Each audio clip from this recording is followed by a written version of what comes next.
सुन रही बहू, ये क्या बनाया है तूने? सब्जी इतनी फीकी है कि जैसे तेरे मायके की किस्मत हो।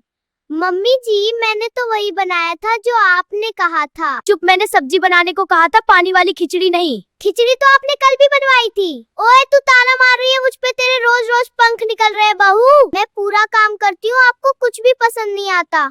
हमेशा कुछ ना कुछ कमी निकालती रहती हो। पसंद तू करती क्या है जो पसंद आए? मैं ही तेरी सेवक हूँ क्या? बहू है तो बहू बनकर मेरी माँ बनने की कोशिश मत कर, समझी?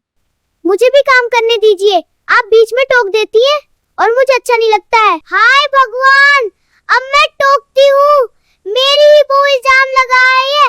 अब मैं क्या करूँ, किसको बोलने जाऊँ? हाय राम, आप हर बात में गलत मतलब क्यों निकाल लेती है? मैं तो बस बोल रही हूँ और आप गलत समझ रही हो माँ जी। गलत मैं समझती हूँ। कल मेरी तिजोरी किसने खोली थी, तू की तेरी माँ ने? मेरे मायके को बीच में मत लाया कीजिए। तेरे मायके को क्यों ना लाऊं? वहीं से तेरी सारी हरकतें आती है। तेरे मायके वालों ने तुझे बिगाड़ रखा है। मम्मी जी, आप जो कहो मैं कर दूंगी, बस अब ताना मारना बंद करो। अच्छा, पहले अदरक वाली चाय बना दे, इस घर में रानी सिर्फ मैं हूँ। मम्मी जी, हर महीने बिजली का बिल बढ़ रहा है, मैं अकेली थोड़ी इसका इस्तेमाल करती हूँ। आप भी तो टीवी पूरे दिन चलाती हैं। ओए बहू, तुम मुझ पे इल्जाम मत लगाओ। बिजली तुम ज्यादा उड़ाती हो।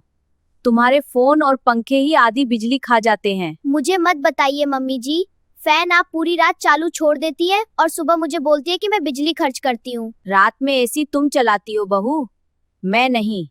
तुमको ठंडा कमरा चाहिए और बिल भरने की बारी आए तो नाटक करती हो। मैं बालकनी में हवा ले लेती हूँ मम्मी जी, मैं बिजली बचाती हूँ। आप ही सारी लाइटें जला के छोड़ देती हैं। मीटर देख बहू, नंबर ऐसे ही भाग रहे हैं जैसे तुम मुफ्त में बिजली बांट रही हो। मेरा दिमाग खराब हो गया इस बिल को देखकर।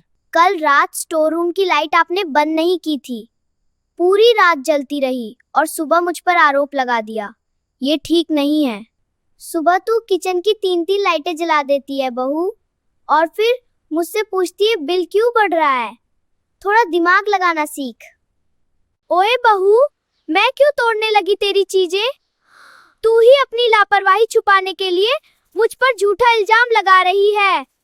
मैंने मोबाइल सोफे पर रखा था और जब लौटी तो वो जमीन पर टूटा पड़ा था।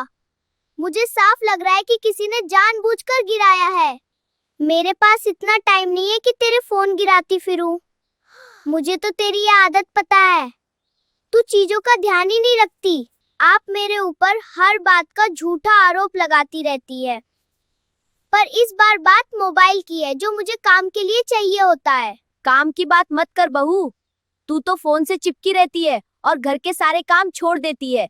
ये फोन टूटा है तो मेरे लिए तो अच्छा ही। अगर किसी ने मेरा फोन गिराया है तो मैं चुप नहीं बैठूंगी, चाहे वो कोई भी हो।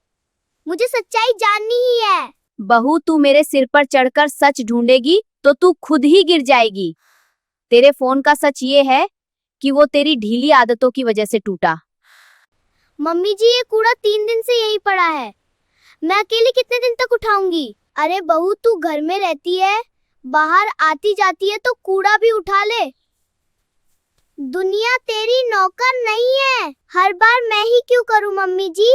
आप भी तो पूरा दिन बैठकर बस हुक्म चलाती रहती है। ओए बहू, जुबान बहुत चलने लगी है तेरी।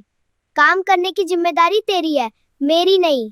अगर जिम्मेदारी मेरी है तो ये बाल्टी आप छू क्यों नहीं सकती? आपको सिर्फ बोलना आता है, करना नहीं। मैंने अपनी जिंदगी में इतना कूड़ा उठाया है जितना तूने आज तक देखा भी नहीं। तुझे आदत ही नहीं है मेहनत की। आप बस अपनी पुरानी कहानियां सुनाती रहेंगी, लेकिन काम कभी नहीं करेंगी, बस मुझे ही दुत्कारेंगी। बहू जो मुंह चला रही है ना, इसे मैं भी बंद कर सकती हूँ, लेकिन अभी कूड़ा उठा और बाहर फेंकता, वरना आज पूरा घर सिर पे उठा दूंगी। बहू, फ्रिज में जो 4 आम रखे थे ना, वो गायब हैं। तूने खाए हैं या कोई चमत्कार हुआ है इस घर में? मम्मी जी, मैंने एक आम भी नहीं छुआ। आप हर गुम चीज का इल्जाम मुझ पर मत लगाया कीजिए। मतलब आम खुद उड़कर तेरे पेट में चले गए होंगे बहू। मुझे बेवकूफ मत बना, मुझे सब समझ आता है। मैंने कहा ना मम्मी जी, मैंने नहीं खाए। हर बार आपकी यही आदत है, बात को बढ़ाना और मुझे गलत साबित करना। अगर तूने नहीं खाए तो क्या तेरे ससुर जी रात को आम चोरी करने आते हैं? बहाने मत बना बहू। आज मुझे समझ आ गया कि मेरे बेटे ने कितनी बड़ी गलती कर दी तुझसे शादी करके। मम्मी जी, गलती सिर्फ आपके बेटे ने नहीं की, मैंने भी की है इस घर में आकर। क्या कहा तूने? हमारे घर को गलती बोल रही है? घर नहीं मम्मी जी, ये रोज रोज के ताने, इल्जाम, यही मेरी सबसे बड़ी गलती है। ओए बहू, जुबान बहुत चलने लगी है तेरी। पहले तो इतनी सीधी बनती थी। पहले उम्मीद थी मम्मी जी कि मुझे अपनाया जाएगा, लेकिन अब समझ आ गया कि यहाँ सिर्फ गलती ही मानी जाती हूँ। तो अपने मायके की तरह यहाँ भी ड्रामा करेगी क्या? यहाँ ये सब नहीं चलेगा, समझी तू? मम्मी जी, ड्रामा मैं नहीं कर रही, बस अपने दर्द की आवाज उठा रही हूँ। तो सुन ले बहू, अगर इतना ही पछतावा है ना तो दरवाजा खुला है। जाने की बात मत कीजिए मम्मी जी, पछतावा मुझे शादी का नहीं, आपकी सोच का है। ओए बहू, तेरे मायके वालों ने दिया ही क्या है? 2 बर्तन और खाली वादे। मम्मी जी, मेरे माँ बाप ने अपनी हैसियत से ज्यादा दिया है, ताने मत दीजिए। हैसियत? हाँ, दिख रही उनकी हैसियत। हमारे घर की जरूरतों के सामने कुछ भी नहीं। जरूरतें कभी खत्म नहीं होती मम्मी जी, लेकिन इज्जत तो दी जा सकती है। इज्जत?